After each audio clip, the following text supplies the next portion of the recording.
EdTech is happening in Boston. And as Rachel just said, I'm one of the co-founders of LearnLaunch, and we are both a community. We run about 30 classes a year and a major conference, which will be at Harvard Business School in January 23rd and 24th. That just basically convenes, we call it Across Boundaries. It convenes everyone from UX professionals, developers, educators, people from the strategic that are located in the area, and investors. We also raise some money, a small micro fund, and are running an accelerator, which Thomas and Hstry, we're in our second cohort. So we have graduated 13 companies from that, and we anticipate 3 more cohorts. And a campus. People in EdTech, education is social, business is social. People wanted to locate with other EdTech companies. Because the life of an entrepreneur can be pretty lonely, and you can get information and support from other entrepreneurs. So that's who we are.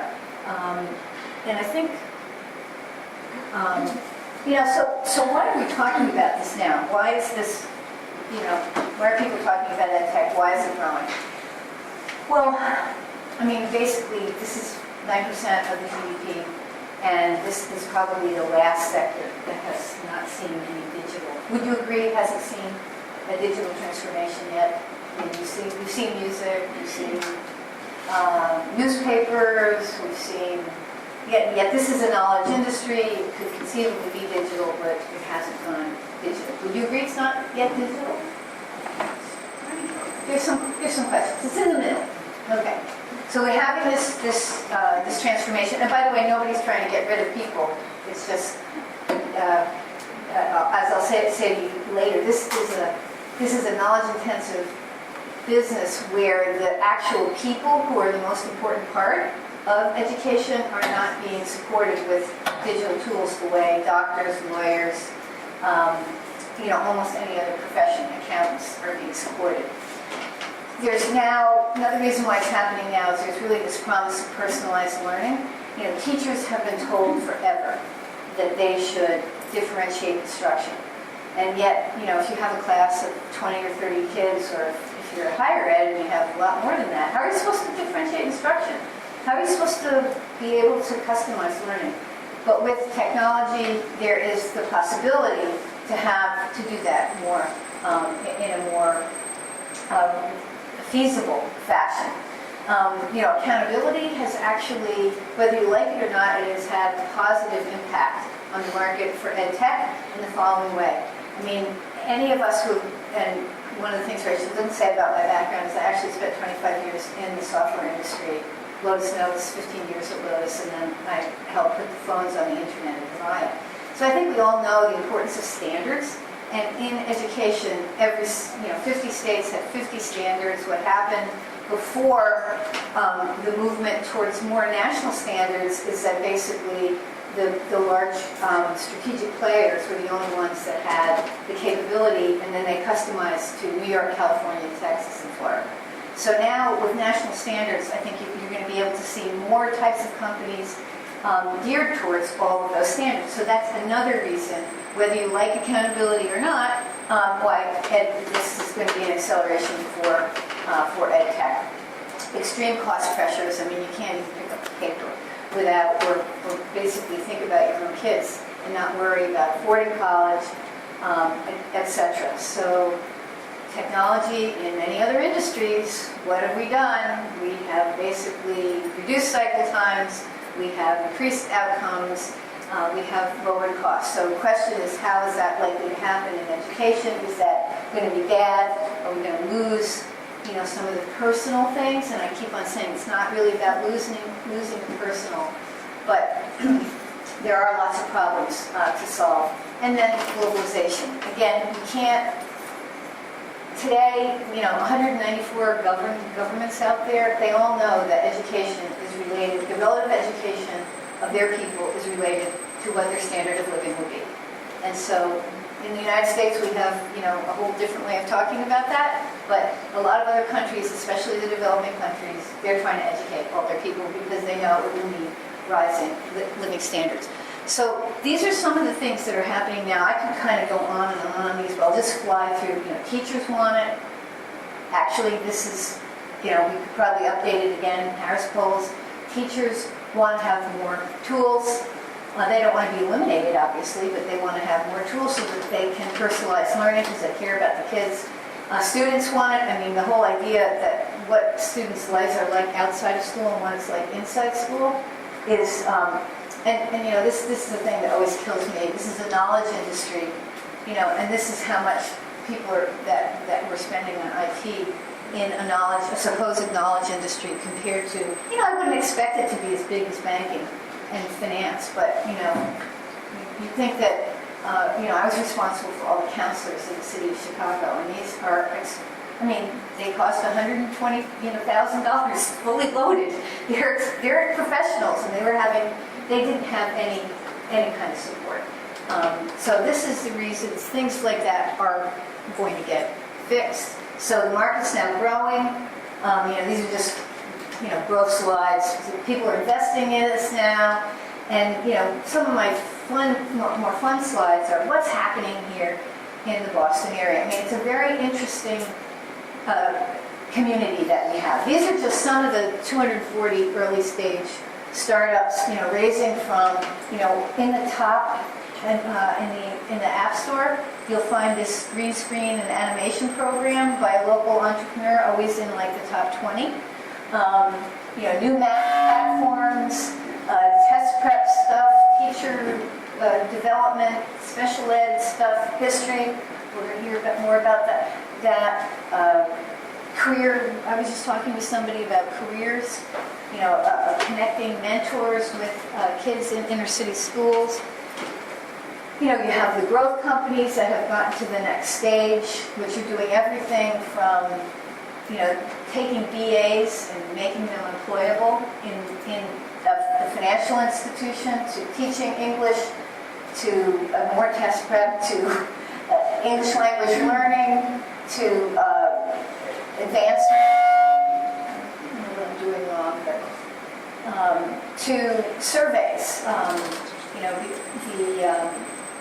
A lot of research says that the students and parents and teacher surveys actually can tell more about how the school is doing than any other metric.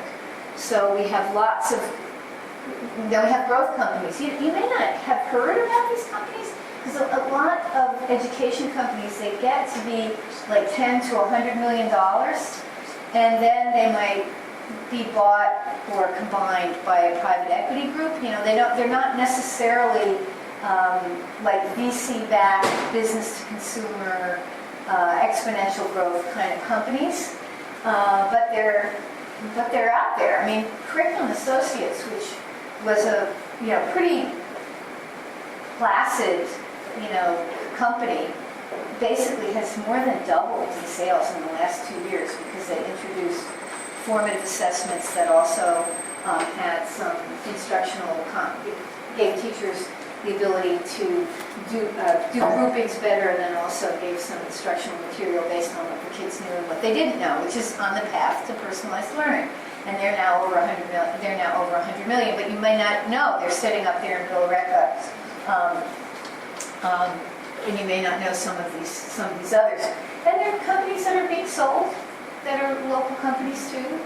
So Socrative, Whipple Hill basically is the back office for all the private schools, math instruction acquired by Amazon.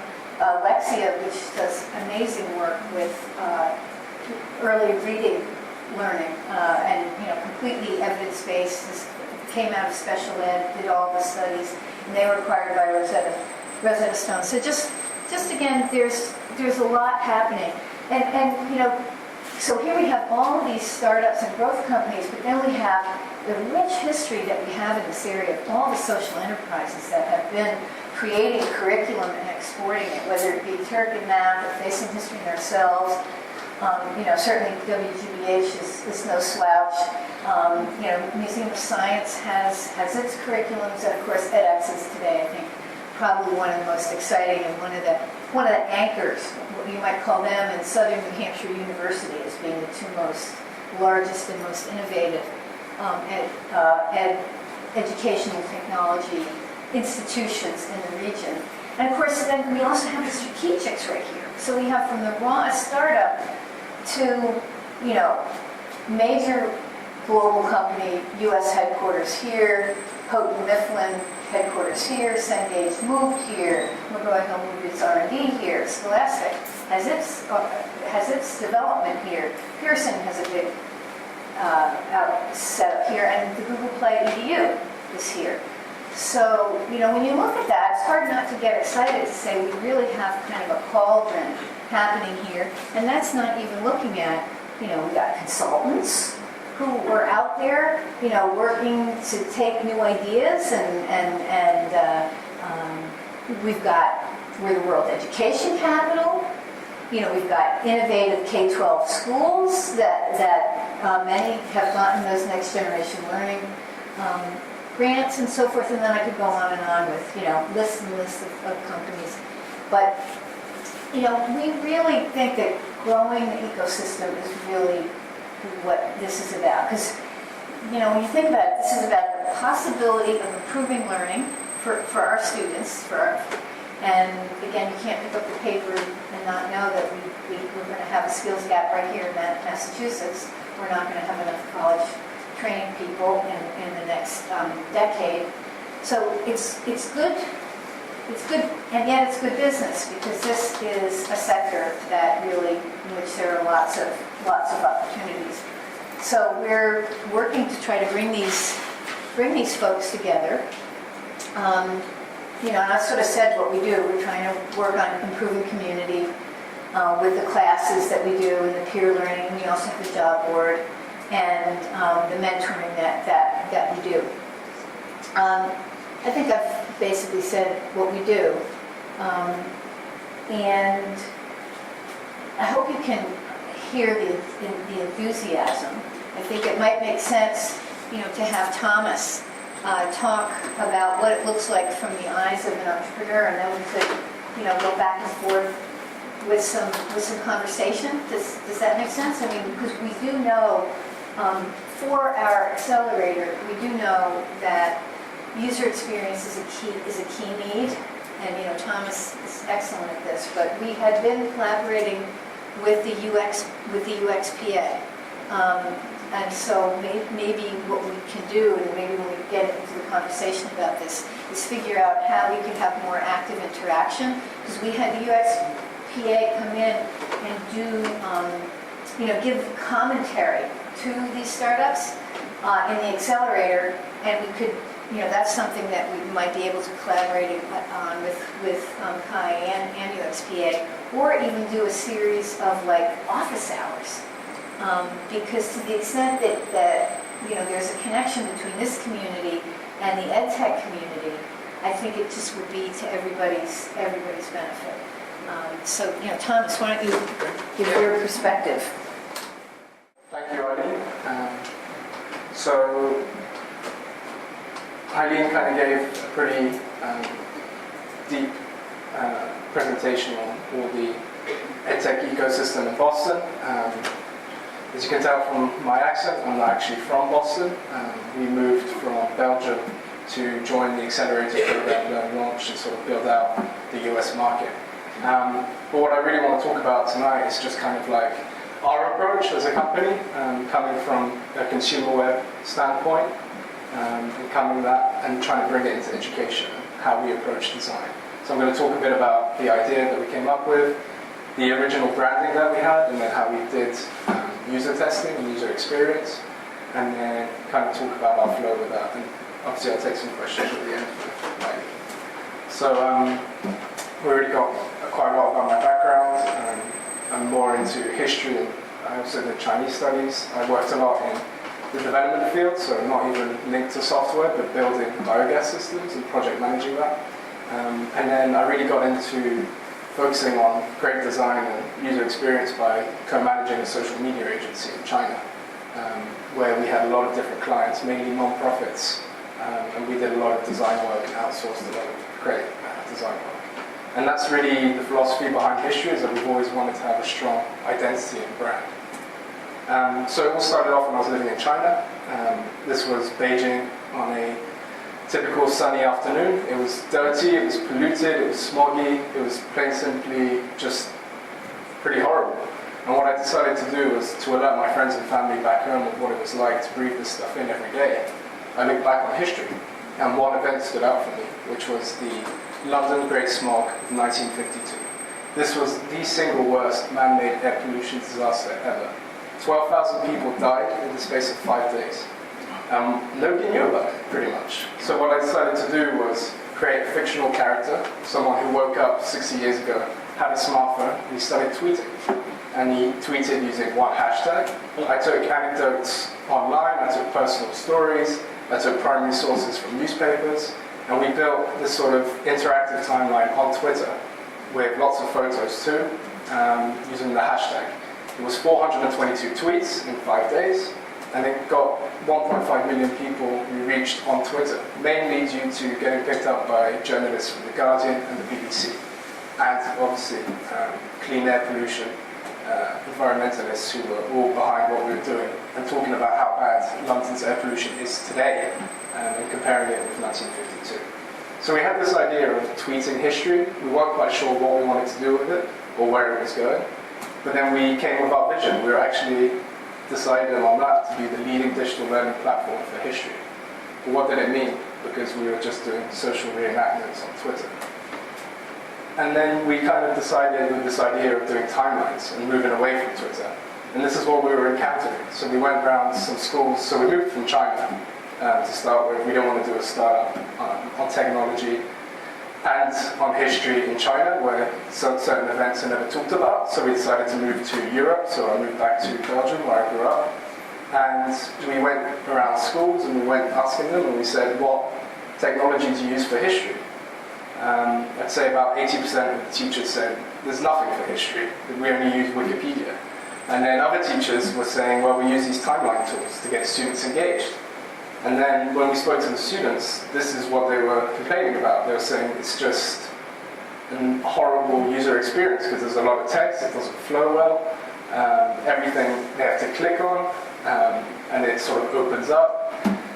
Also, a big complaint was that a lot of these timeline tools were actually in Flash, and they didn't work on the iPads that the school provided. So that's when we really realized that actually there could be something here. This was another popular one, and still is popular. It was the #1 website for timelines in 2008. It hasn't really adapted since then. They received a lot of funding, and then sort of never got it going, and this is being used in classrooms today. And as you can see, there's Leave Britney Alone, and there's Evil Look Baby. It's really not educational at all. And this was really a pain point that some teachers were telling us. They were saying, there's some tools out there, but none of them have been built for a teacher. And we kind of took all this feedback on, and then decided to speak more to teachers, and then kind of decide where we wanted to go with this. So we had this idea of timelines and what we were going to replace. Then we struggled with the name. So this was a big discussion between the team. And actually, before this presentation, I looked up through our first emails about our company, and I found these awesome names, which I remember pushing for twistoric.com, Twistorical, but we really wanted to move away from twisting Hstry and use the use of Twitter, because we were moving to an independent platform and didn't want to associate ourselves in education with 140 characters. So in the end we went for Hstry, and actually found these designs, which were our first initial idea behind Hstry. It was really having this sort of timeline within our branding and logo. And originally we started off as a non-profit, and we tried to fundraise through foundations and grants. Unfortunately, we kept getting rejected, so we spent about 8 months trying to run a non-profit, but not getting anywhere near with funding, so we had to move towards the for-profit, otherwise we had to stop the business.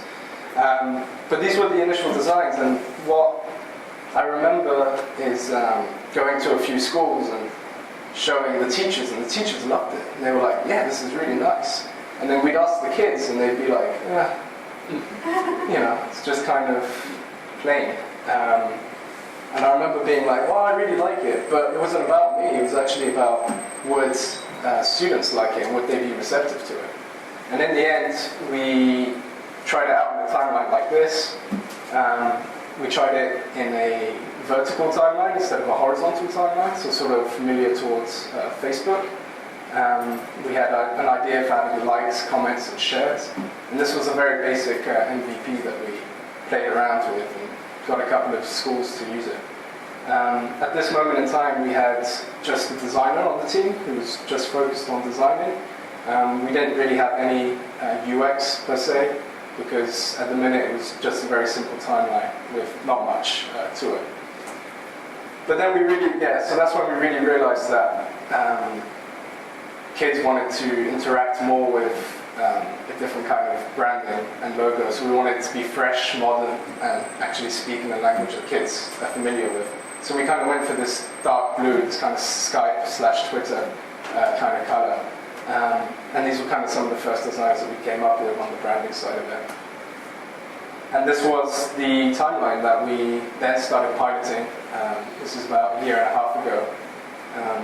It's kind of evolved since then, but it's still a really strong design that I still really enjoy. And some of our schools are actually in the Netherlands and the UK that first started using Hstry still use our old platform because they like it and the way it's designed and the way it feels because they're just familiar with it. And what we really wanted to do in all of this was really have a visual timeline, so have lots of photos, videos, audios, and try and get as much interactivity on there as possible. This was one of our first mock-ups, and this was when we kind of realized that it is actually going to be complicated to do a timeline of timelines. And that's something that we still struggle with a year and a half after starting the company, is how do we fit one timeline in the general timeline of Hstry. And this was one of the first mock-ups that we had, so it's sort of like all the timelines would be vertical, but we have one big horizontal ruler that kids could just sort of swipe through and then pick an event that they want to read up on. It's still something that we're struggling with. We're trying to figure out how it's going to look in the grand scheme of things, but it's a good problem to have, and I'd love to get some feedback from a room full of people like yourselves. And so this is the current platform that it is, so I recommend you go to hstry.co or .org, and then you can see an example timeline that we have up there. I'm not going to go into too much details now, but the user UX of what we built is an HTML5 platform. It's fully responsive on all devices. We are spending a lot of time focusing on it being responsive for mobile, because a lot of our feedback was that kids are now on their way to school are just on their mobile phones and they want to easily access the content that we have in our timelines. So a lot of them are actually viewing it on their phones. Most of our usage now is on Chromebooks, which is quite surprising because when we first started Hstry it was all about iPads and tablets, and now we've really seen a shift based on the amount of schools using our platform now. A lot of them are on Chromebooks. So we're really happy we went down the route of a web app, because if we went iOS we'd be limited with what we can do now. So one thing which we really take great importance to is our teacher advisory board. So because we didn't necessarily have an education background when we first founded the company, we've now hired teachers on the team, but we set up this advisory board which is hand-picked 8 teachers, and every time that we're going to release a feature we run it by them and we get them to give us their seal of approval and tell us what they think about that. So we constantly test with them. We sell directly to teachers, but we've really built the tool for the students, because that's the most important aspect of that, is getting the students engaged in the study of Hstry, and so we really focus on that. We have a strong importance about keeping our platform very simple, which is starting to prove very difficult as we get more and more content. But luckily, we have the teacher advisory board constantly keeping us on our toes. And yet, the big problem that we're facing now is how do we keep this very simple user experiences. Our users want more and more features added to the timeline as they become more and more complicated. So it's kind of I'm seeing this across EdTech companies. So a lot of them have an MVP, it looks great, it's very simple. Teachers love it and they're saying, wow, it's like the consumer web product. But then as you go deeper and deeper into education, you realize that actually there's this and this and this needs to be added in. There's assessment, there's analytics. So it's really tough for companies now to try and keep a product simple. But we're hopeful of keeping that line. So I think maybe we'll do questions with Eileen as well. Yeah. Great. The broader, just the broader context of design, I think, Thomas has brought up, and you'd be fascinated how many, although, Thomas and his team are not educators, we're seeing a lot of educators actually come into the space, which is probably pretty typical from what you see, if you looked at fintech companies, they're composed of technologists and people that were in finance. We're seeing an awful lot of that in EdTech, and of course it's critical in order to have the products reflect the actual needs that are in the market. Did you all have any questions? Because there's certainly more material that we can go through, but we want it to be responsive to. Yeah. One of the things about I probably don't need. You can hear me, right? Okay. One of the things, sort of fumbling this question, but it strikes me that one of the things about education typically is that there's kind of a top-down agenda. We have a curriculum that we're trying to push, or we have some sort of skills and knowledge or insights that we want to cultivate. And the end audience, namely your students, may have varying receptivity and engagement. So obviously UX is one feature of that, or one we tend to think of the interface as being inviting in some ways, but are there other themes that are sort of emerging about, maybe this is more like a behavioral economics question, but we've got a trend towards gamification. I'm looking at are you aware of certain themes that are sort of emerging at basically getting people to consume content that they may not necessarily be rushing to sign up to participate in, besides, for example, gamification. And some of the topics, and this is maybe also more of an adult area, but losing weight or financial planning. I mean, these are things that various companies want to provide skills and knowledge and insights to the end audience, but the end audience is obviously not as motivated or as engaged. So beyond gamification, are there any other themes that are emerging to sort of cultivate traction and engagement? Yeah, so it's funny you say gamification, because that is the hot topic in education now, and every EdTech company is sort of, saying, oh, we've added gamification features to get your students more engaged, and the minute they complete one piece of content or a quiz, they receive a badge, and then they're going to collect these badges. We're seeing it in all types of EdTech companies, not just content ones, other ones which sort of assess behavioral patterns and learning, and they give out badges to students. And I think one of the biggest trends that I'm seeing now is sort of this kind of analytics, in sense of capturing students' behaviors on platforms and then sort of adapting that and then giving it into a nice dashboard for the district or the school level to have an overview of how each student is doing, and that's becoming a growing trend. Can I pop in on one thing that you said? I don't think it's working. About education being top down. One of the things that's very interesting is that because there have been other, let's say, decades of experiments with technology in education that have gone only so far and maybe stopped, in many schools, the administrators are very aware that if they try to push stuff down teachers' throats, And, that's a difficult thing to do. And so a lot of early stage startups are going direct to teachers now. And there are active Twitter chats where there are regular meetings of various kinds of educators where they learn about new practices. And they share with each other. They've created ed camps, which are teacher-led professional development, where they find out about things that they want to learn about.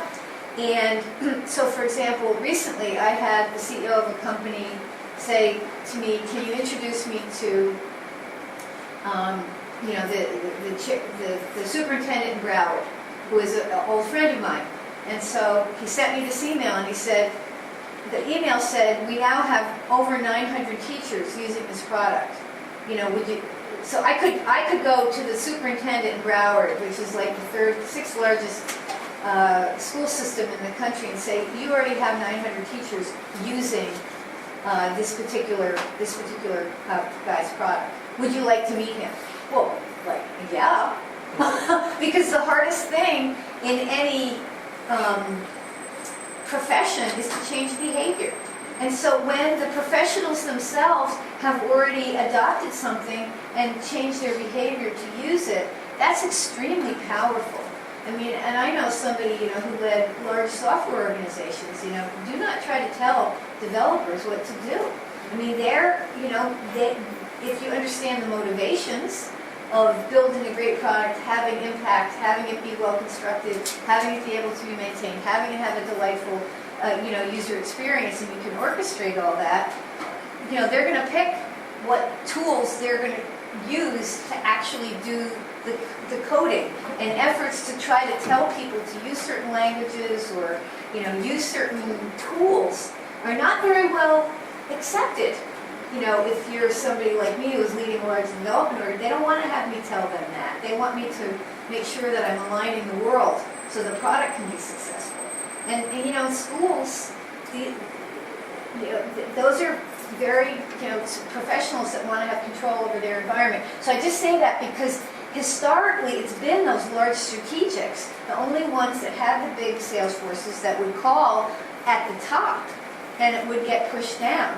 But just like the rest of the world, with technology today, there's just much more access to many more fields, and it's a good thing for the innovators, and it's a challenge actually if you're leading a school district.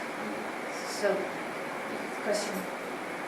I have an EdTech company, but I'm also a parent, and this year was the first year that my daughter was required to have an iPad, and I have to say that even with the user experience that we're discussing, being on an iPad and looking at a screen for the amount of time that she's going to be looking at it, I have real concerns about her eye health. Have you thought about that when you're doing this user experience, to be able to sort of get kids to look away and look back? Yeah, so that's a big pain point for a lot of parents now. So one of the schools that we pilot with is called the Steve Jobs Schools in the Netherlands, and they do iPad-only teaching. The big difference there is that they have limited, so it's about 40 minutes maximum in one session, in one sitting, that you can be on the iPad, and then you have a 1 hour break where you do something away from the iPad. What we do with our platform is that we provide lesson plans with the teachers. So not all the kids are just on the timelines themselves. The teacher's got follow-up activities, got class discussions, presentations, and all of that is supposed to help the kids move away from the screen as well and just discuss things. Have you ever looked at the difference between learning in terms of, when you're using the book, there's additional physical engagement. Learning seems to be a little bit, I don't know if it's better. Have you looked at the differences between those two types of learning? Screen learning versus book? Yeah, so there's a lot of research being done on that, and for example, with Hstry, what we're doing is that we're conducting an independent study on the efficacy of our platform for middle school and how it's used, and if it's actually more effective than using textbooks. So it's something that we do take it's very important for us because it's important that we have educational value behind what we're doing.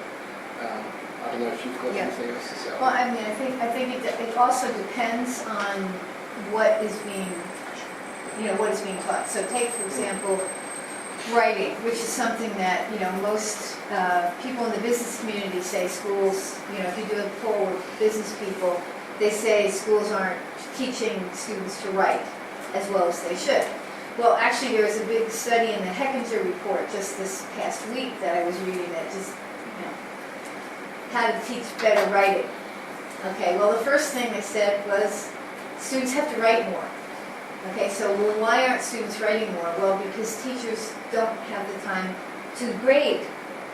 And so that calls for, and you see out in the world, there are now innovations on grading so that teachers can get help cutting down the 30% of their time that they spend on grading. The second thing was write on a computer. This is what the research said. Write on a computer. Why write on a computer?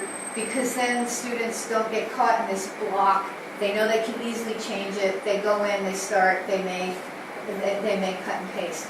So, that's writing. That's different, and I'm not dealing really with your eye health issue. But I think that it takes time for these innovations to be tested and for us to really understand what the full impact is.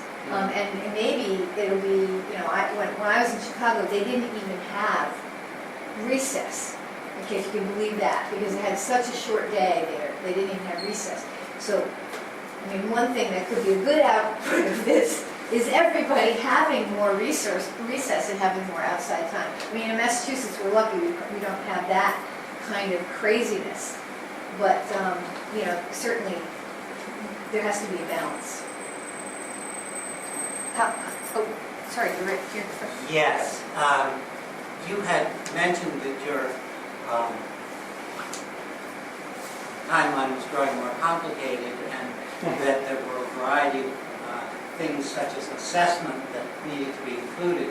And it occurred to me that the assessment activity is really an activity for teachers, not students, and that you probably needed a product with two interfaces, an interface for the students and an interface for the teachers. Are you already doing that? Yeah, so we have a teacher dashboard, which is more complicated than the student dashboard. So yeah, we do have that in place. It's just, we also want to keep it simple for the teacher as well, and not just have the teacher bombarded with things. And to that point as well, is like we've seen, teachers are really expect to have the best user experience now in education. They don't expect rubbish products anymore because types of Google have just offered all their products for free for education, so they expect the best. So we do want to keep that as simple and as easy as possible.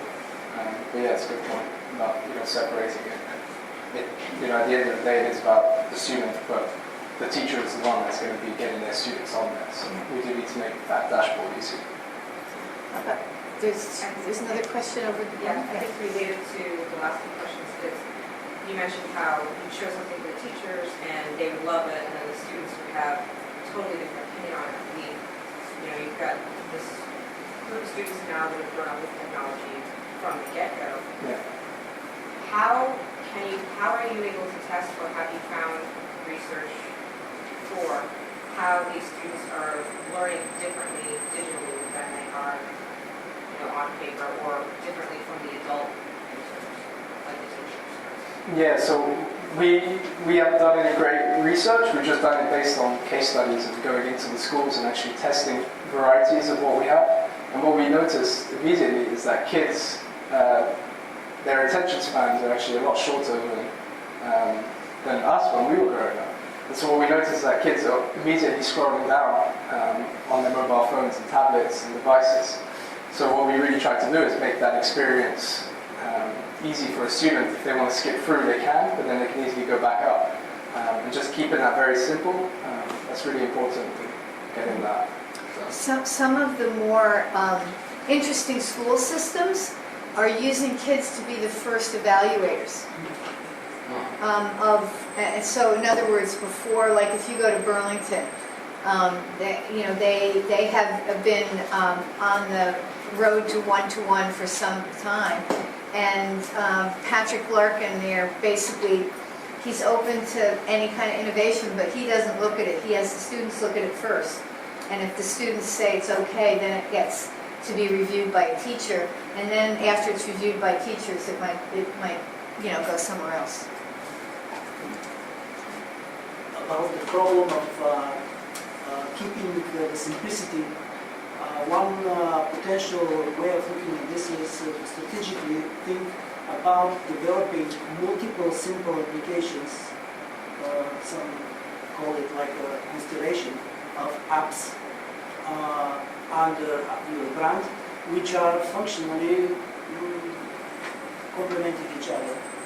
This is a way to keep every single one simple while having the possibility to grow functionally. Yeah, that's a really good suggestion. I mean, Yeah. that would be something that would Can you repeat what you said? So you were saying about keeping it simple, so having apps within apps. Not within, No. not necessarily, just as a number of apps which are related somehow. Okay. You can relate them any way you choose. Yes. So as a number of apps which are sort of related somehow, but they don't have to be within. Just kind of. They may modules, connect to yeah. the same backend. Yeah.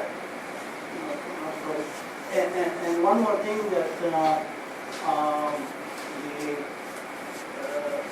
in terms of getting somehow into the schools, the way Google is going to consumers, having consumers like their products before going into the enterprise, gaining usage and familiarity, eventually the products could be thought of as something that maybe students would like to use independently, not through the schools, not through some programs, so just something that is out there, maybe free somehow. And then, and parents also, Yeah. teachers, parents also. Yeah, we're seeing more and more EdTech companies are actually sort of doing consumer as well as EdTech, so they're kind of going and doing both, so directly going to the parents and getting sort of validation from that before going towards education. Good way to know that they would like it. Exactly. Yeah, good points. Yes. You mentioned that you test constantly, and you gave a few examples of, I don't know if it's exactly testing, but you're getting the students' input in the beginning about what they like and what they wouldn't like about other products. Having the teacher kind of review board that does, I guess, the expert evaluation. And also now you're talking about case studies going out into the schools. What other kinds of testing are part of your activities? So that's pretty much it on the design UX side of it. In terms of development testing. Yeah, we also have, thanks Nicole. We also organize this event called a Hstry Fund. So it's sort of a hackathon for history. And what we have is people that are interested in history or just playing around with the platform. So we get them together in a room for 8 hours and they just create content on our platform. And so that is a great medium because they're using and testing our products for a long space of time, and then we can really get feedback from not just a couple of people, but as a group. So we do that every 3-4 months, and that's also another way that we test the platform to not just for students, but just anyone who wants to come and create content on our platform. Video for students. Sorry? Video for students. Yeah. You mentioned you've recently incorporated UX practices. Are you guys working with learning designers as well? And if so, what's the interaction between UX and learning design look like in your shop? So currently we're not. We're just doing it with UX. Our UX person is mainly in the field of consumer web. We've worked on a lot of products like that, so we haven't had any kind of learning designing yet, mainly because we haven't really sort of thought about that next step. But I'm sure as it gets more complicated, we'll probably have to take someone on board. But yeah, it's good.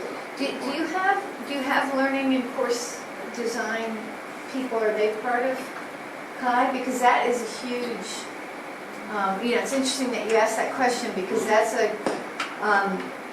major new growth area in online learning are the skilled people who can take the content and make a course and advise on making a course.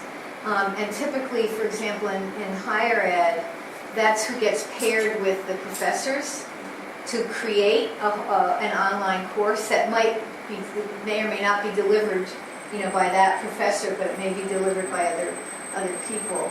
And that's an important growth area. And your question is right to the point because they're the people that are having sort of the biggest impact on probably the usability of those online courses.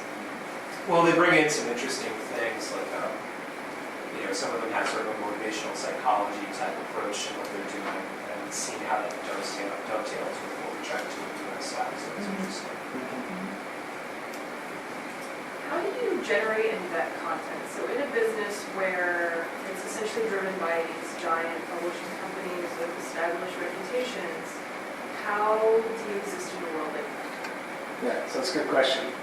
We often get asked that is, how do you compete against the likes of Pearson, McGraw-Hill? So what we've done is that we've taken an approach that was supplementary to curriculum. So we provide different and unique content. So we have this kind of first-person perspective narrative.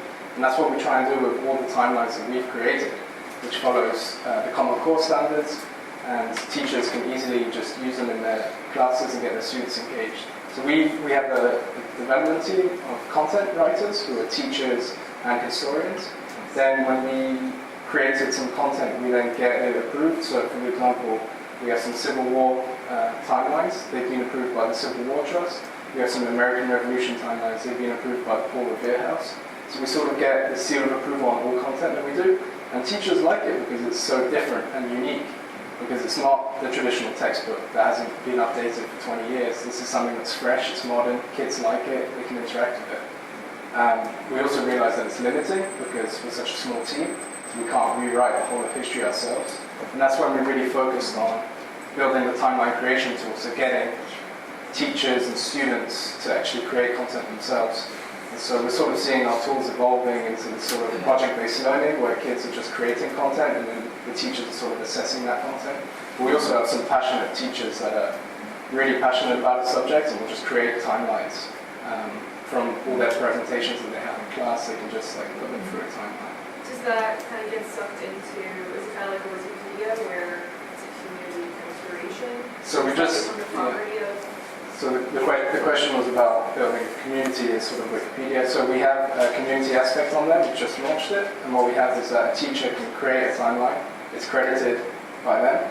Another teacher can make a copy of that timeline and make edits. And then it's the original person's name edited by said teacher. So we try and keep that flow kind of like Wikipedia in the sense that you will be able to make edits to community timelines.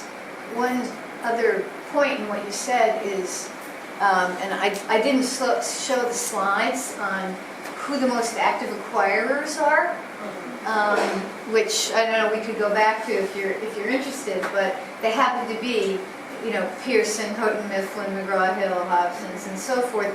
And by the way, Pearson, Cengage, and McGraw-Hill are sponsors of LearnLaunch because they have a lot of content but they don't have a lot of innovative technology.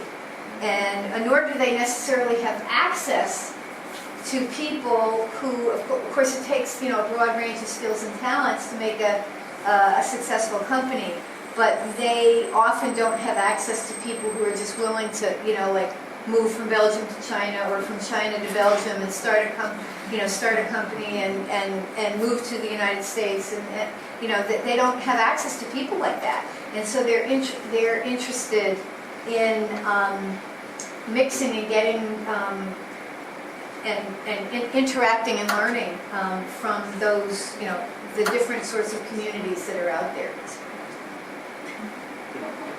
Yes. This is an investment type of question. Yeah.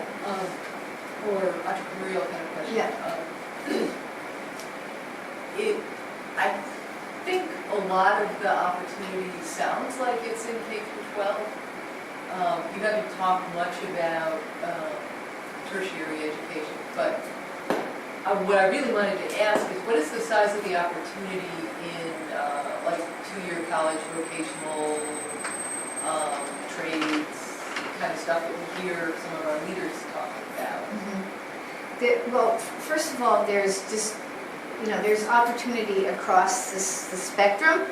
And in higher ed, including community colleges, let me just say, the more elite the school, the less likely they are, to be really looking at how do I deal with having no money and having to educate, hundreds of thousands of students. So at the community college level is where that pressure is the most intense. And they are the ones that are really, sort of pioneering various adoptions. Now, I'll use an example, UMass Boston, that's not at the community college level, but they are using Eric Lander's MOOC. Okay, so Eric Lander, sequence the human genome, MIT professor, sort of chair of the Broad Institute. I mean, unbelievable lecturer. He did the Bio 1 MOOC for edX. And so here's this guy who's the professor at UMass Boston, and he's flipped his classroom. He has the students, so they're first or second year students doing the Eric Lander MOOC at night, and then they're doing problem sets and they're doing other active learning in the class. And you're seeing more interest in that. Even one of our first cohort companies, Cogni, is an automatic grading engine, and it's also an intelligent tutor. And where are people interested in that?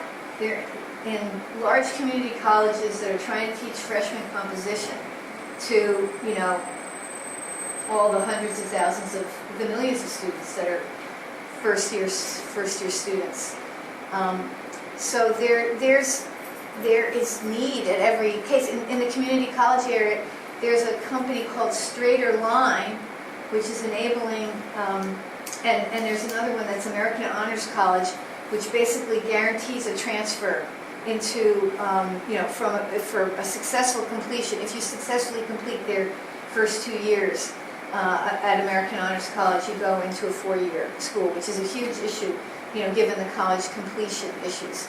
I could go on. Straighter Line is $49 a month, for the first 2 years, and then you move on.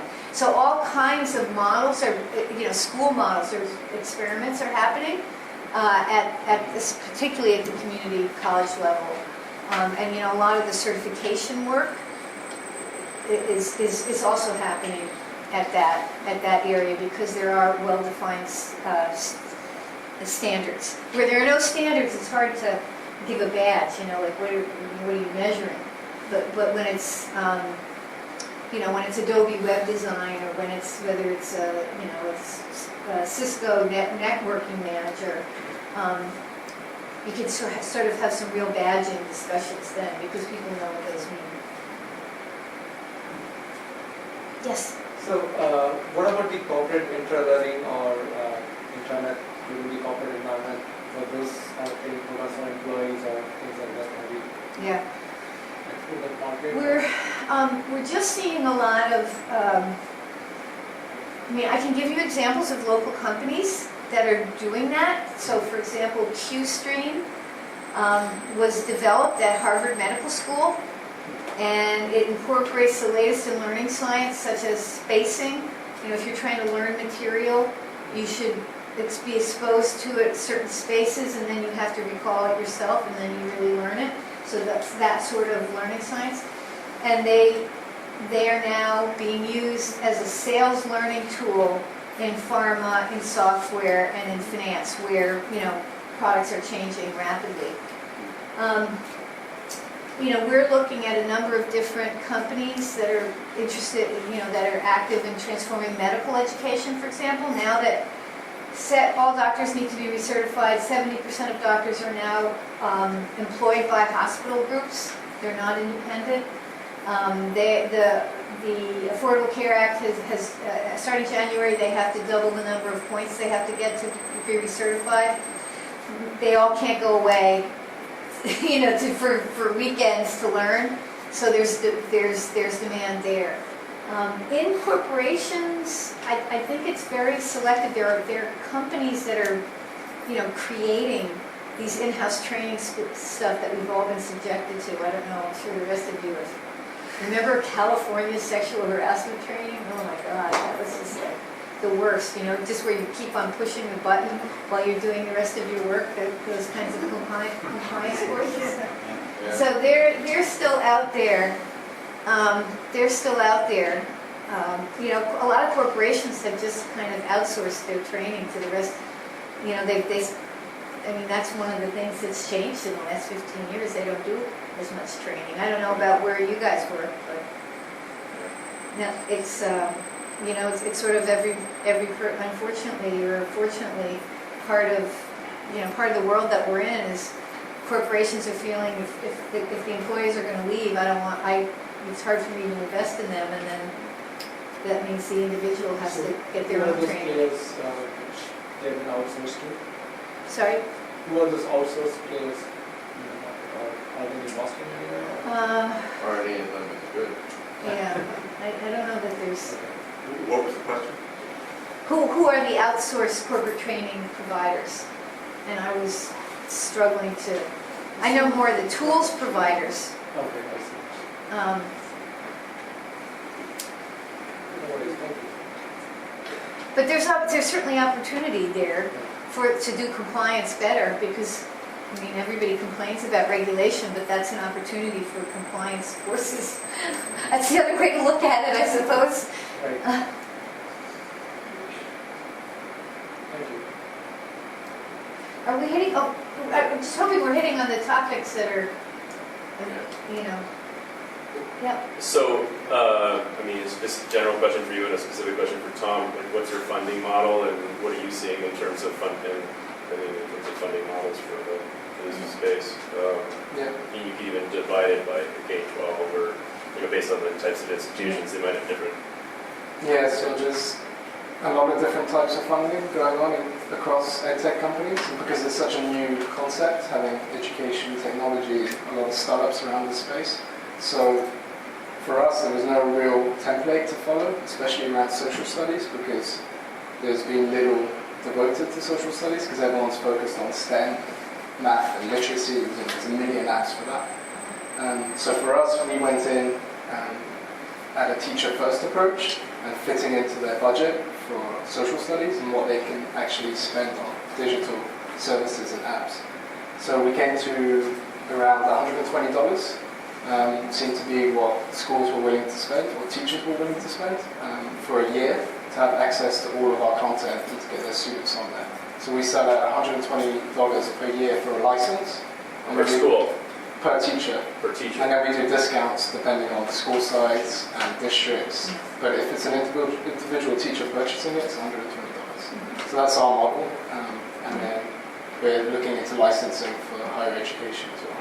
And I interpreted your question as one about sort of where's the funding come from. And I thought it was interesting that Thomas started off saying that he started off as a nonprofit, but he couldn't raise any funds that way. That's something that we've seen again and again, is that the foundations, they say we don't do software, we don't understand software. We might give money to schools to help adopt software, but we're not. So the actual creators of the software are tending more and more today to be structured as for-profit. And the types of funders for investors are angel investors, impact investors, because there is a whole class of investors that are looking to change American education, and they see this movement, it could be part of that movement. There are standard VCs who really only are that interested in things that can do exponential growth. You know, they're going for the 1 of 100 that's, you know, going to be the next WhatsApp or what have you. But they tend to look more towards B2C. And then there's, I can show you the names later on in the rest of my numerous slides. But there are now a whole series of venture groups that are focused on education. So Rethink Education, Owl Ventures, New Market Ventures, they all are focused on companies that are selling to schools. Because a lot of investors don't want to sell to something that sells to the government. You know, or they may not, you know, there are a lot of issues that some investors have with this. Of course, you know, when you look at health, a lot of this is like healthcare too. You know, it's 50% of, a lot of it's paid for by the government. It's highly regulated. It's professional cultures, etc. So, but there are special pools of money that are invested in this. Yeah. Can you be a little bit more specific in terms of why you feel that being a for-profit versus non-profit? Because I see that simply as just a different tax structure. Exactly. Okay. And I mean, it's not that a non-profit is not here to make profit. We're agreeing with you, but if you were out in the education arena, there's a lot of people who kind of assume if you're for-profit, that means you know you're good, and if you're you know they go either way. If it's non-profit, you're good. If you're for-profit, you're bad. So people are confused about it. What it terms for us is that the company and the team that we had is that we didn't have enough money to keep living, and so we got rejected for grants, we got rejected for foundations, and we almost stopped and went back to our day jobs of running social media agencies. And what happened is that we went as a for-profit company and received funding from Belgian investors back in Belgium. And if we did not go down that route, then the company and all of our pilot schools, we would have had to stop. So we had to make that decision, but it doesn't mean that because we're for-profit, we've forgotten what our first vision was and what our goals Or what are. your mission was. And what our mission is, because at the end of the day, I think a lot of education companies have to have a strong mission and a vision, because it is a long process. You're not going to be a millionaire overnight, Right. Especially by selling to schools. So. Right, and the seasonality, I mean, the other risk factors, aside the ones I mentioned, are it's highly seasonal, because most of these are adopted at the beginning of a school year or a semester, and that's very different than a consumer internet or something where you could be revving all the time. So it's more the types of grants you're going for, because there are certain grants that do want nonprofits, and others don't, right? So it was just specific. Sure, but like Eileen... I'm going to say it again. If you look at all the names and numbers, a lot of those ones on the social enterprise chart, they got started 10 or 20 years ago. The ones that are starting now, there's very few of them that are going for, that are tools providers and content makers that are going nonprofit because they can't raise the money. It's very, very difficult for an EdTech company to be a nonprofit today. And look, no, I'm not saying that the for-profit ones make a profit. Why, but is it more of a frame of They mind? can't, no, they can't raise investment. They cannot raise investment. Yeah, it's not, there's no sort of, I'm a CPA, so I know that Yeah. the bottom line. I'm just saying, who writes checks and why they write checks? That's all. So we had one, for example, there's one company I know in New York, I'm not going to name them, but they went out as a non-profit and they received money from the Gates Foundation. And that money dried up, and because they didn't have enough revenues, they didn't build a sustainable business enough, now they've had to switch to for-profit. And this is just what happens in education. What we had, and what Eileen mentioned, is that a lot of these non-profits, they don't get the funding because these grants are not giving it for software. So we got rejected for funding from the Education Foundation Fund in the UK and the Endowment Fund because the money we were going for, which was £450,000 at the time, went to an after-school chess club for 4 schools in London. Now, That's perfectly understandable, that's great. But, if we could not get funding for doing our mission and our vision of getting schools, not just 4 schools, but schools across the UK to sort of get involved with history, get active, then there's a fundamental issue in foundation money where it's coming from. So you became for-profit so you could attract investors, and being for-profit allows you to give them a return on investment, and that's the difference. I guess, in the sense that either the company was going to go, either we were going to stop as a company, or we were actually going to make an impact and have a. Yeah. But that's what happened, is that you attracted investors who actually invested expecting that eventually you'd be profitable and they'll get the returns. Yeah, and every investor that we have, they share the long-term vision because they know that you're not going to make $1 million overnight. It's a long-term project because you have to sell to schools. It takes numerous years and districts. Yeah. But there is money as non-profits, but it's just to emphasize again that it's very varied in education. It's very, very difficult. Because I've been trying to raise money as a non-profit, and it is extremely difficult. So Yeah. Yes. So I'm not quite sure how to phrase this question, but I come at it from a parent, business, and design standpoint. And I ask in a way, like Thomas, is it kind of lonely to have your own, having a separate, if you will, patch or program that's not part of a platform? And I kind of asked this tying into the last question around nonprofit and profit. I have 2 kids in the middle school right now, and they sit down to use, their iPads, and I see they have, at least 12 different applications or programs without a kind of a grounding platform, if you will, for all of it. And what absolutely kills me as a designer is they're sitting there trying to, get some efficacy for whatever they're doing, and an advertisement comes up.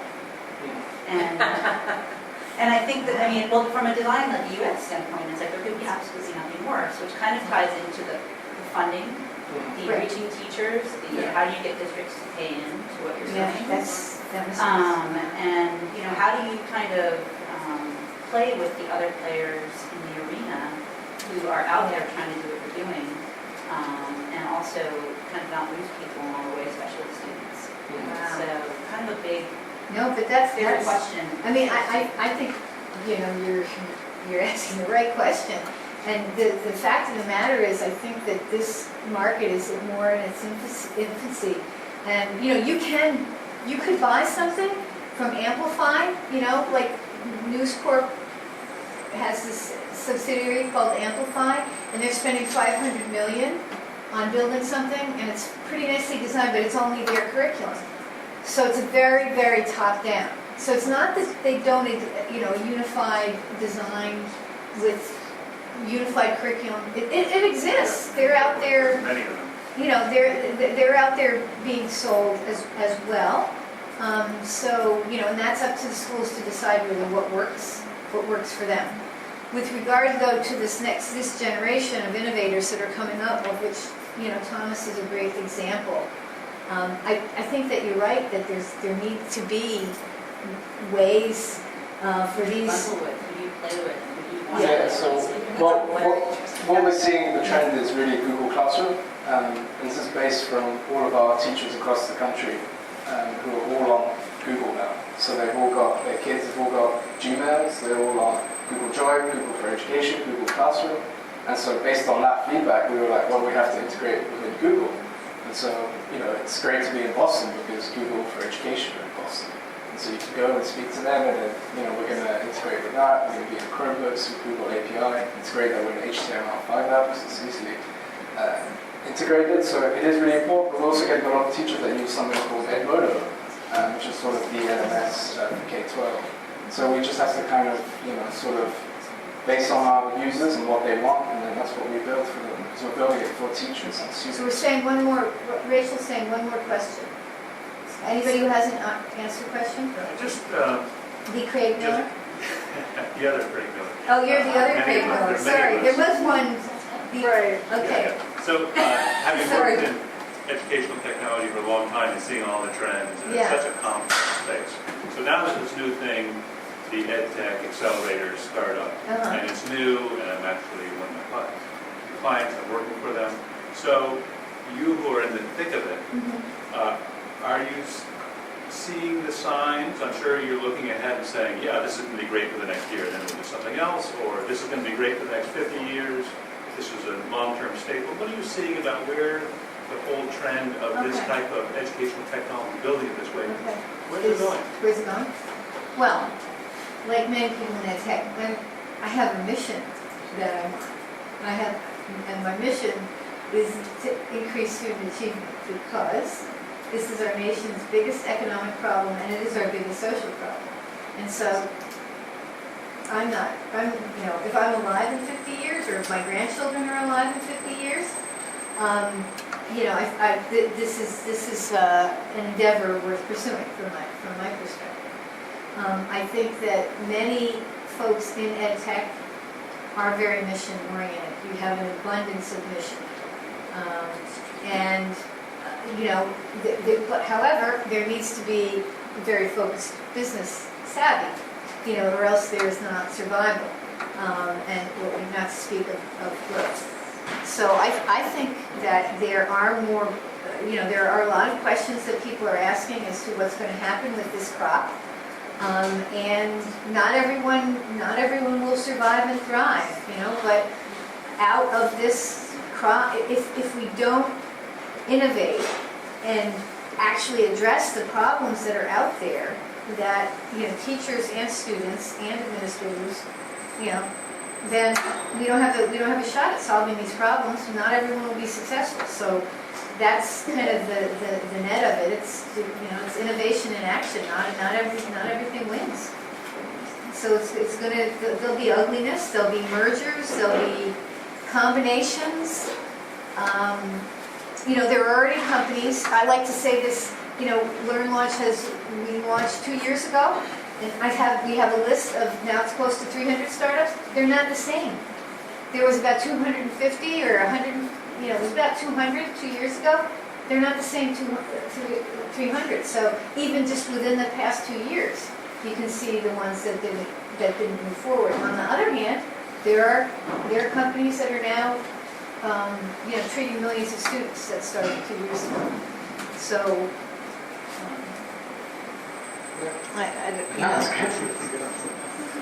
Thank you very much. Thanks for having me.